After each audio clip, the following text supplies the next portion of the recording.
Hi, my name's Joe. I'm a huge Dallas sports fan, and today I'm going to be talking about Game 35 of the Texas Rangers season. Since this is my first one, I'm going to talk a little bit about my thoughts on the season a little bit, but I'll try to keep it specific to the game. Really, once we were down 2-0 and it was the third inning, I just we're not going to do it. I think we had one hit at that point, maybe two. We got our second hit in the fourth inning, and so I'm like, the bats just aren't on today. And we've had so many games this season where the bats just aren't on. Period. We get 2 hits, 3 hits, and nothing happens.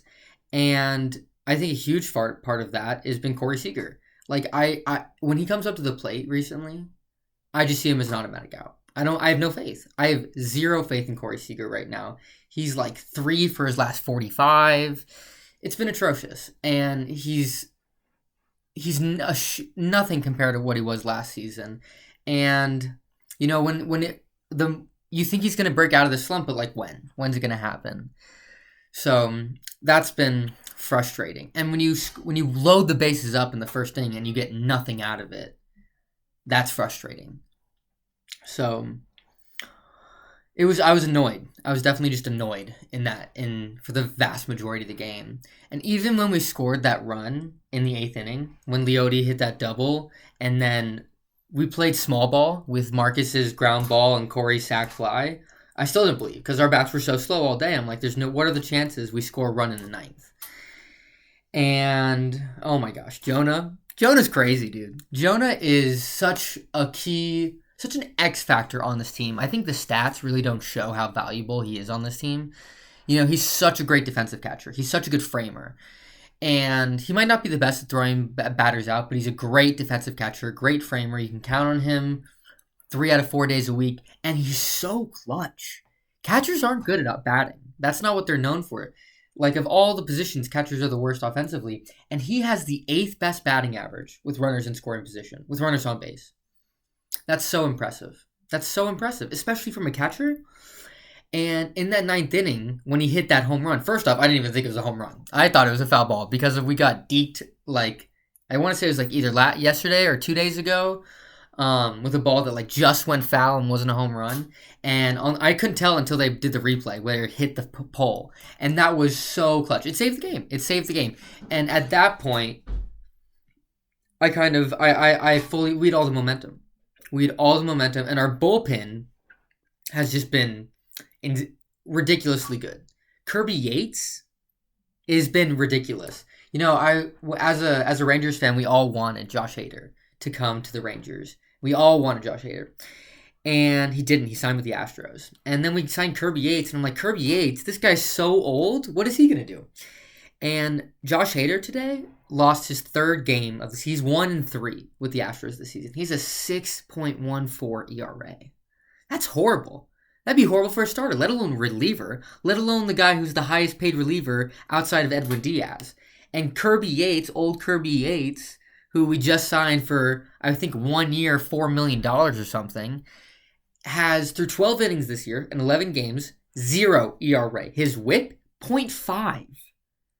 He has been automatic outs. Automatic. When he goes into the game, it's over. And David Robertson, fantastic. 1.08 ERA, fantastic. Those guys have just been fantastic. I love the bullpen. The pitching has been fantastic. Our struggle this season was supposed to be starting pitching. And the bullpen. Because last year, our bullpen blew more saves than saves they got. And we still made the playoffs, which is ridiculous. And so this year, we're like, man, if we can just get a good pitching staff, if we can just get a good bullpen, we're going to be unstoppable.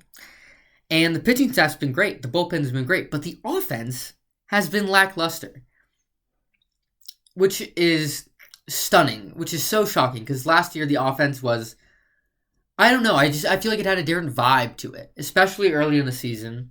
I just expected so many guys, oh, he's on the plate, that's going to be a hit. I just expected him to have a good night. And right now, I'm doubtful of so many players. Marcus has been okay. His defense has been otherworldly. I think he's the best defender in baseball right now. But his offense has been slightly above average. Corey's been non-existent. He strikes out more than he gets hits these days. This is what it feels like. Nathaniel Lowe's been fantastic. I'm so glad he's back. Adolis Garcia, Adolis has been great. And Josh Smith, wow, Josh Smith just reminds me so much of what Ezekiel Duran did last season when Corey Seager went out. Because Ezekiel Duran was so fantastic as an injury replacement last year. He was consistent. He had a 900 OPS for a lot of the season. And Josh Smith has come in and filled the hole of Josh Young. Now, I still believe that when Josh Young gets back, honestly, I don't know what we're going to do. If I was in charge, part of my brain is telling me that maybe Seager shouldn't be starting. If he's not good by June, if he hasn't fixed this, if he has a sub 600 OPS and he's batting 230 by June when Josh Young gets back, I think Bruce Bochy is really going to have to consider maybe benching him. So I feel like it's going to have to come to that. Otherwise, I think he's going to have to exclusively be playing DH, or Josh Smith should get the DH role. And Leody Taveras is going to have... Maybe Leody gets bumped.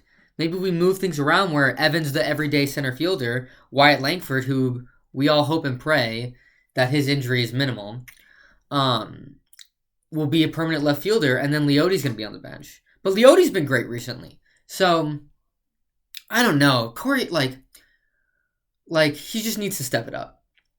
But, overall, one thing I've been saying all season is if we are a game out of the division or in first place in the division, right now we're half a game out behind the Mariners.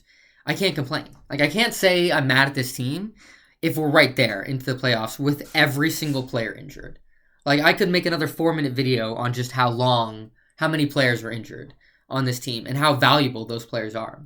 Just DeGrom alone. I won't even get everybody else. DeGrom is the best pitcher in baseball when he's healthy. And he's injured. I'll leave it there. But overall, great win tonight. They impressed me. I didn't think it was going to happen.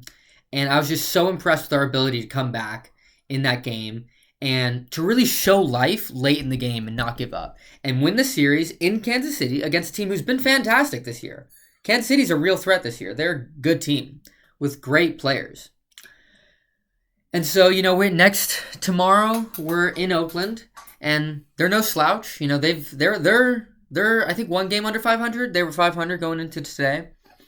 So they're no slouch. We'll have Andrew Heaney on the mound, who he played great in his last game. So I'll be back tomorrow to talk about Game 36 of the Texas Rangers.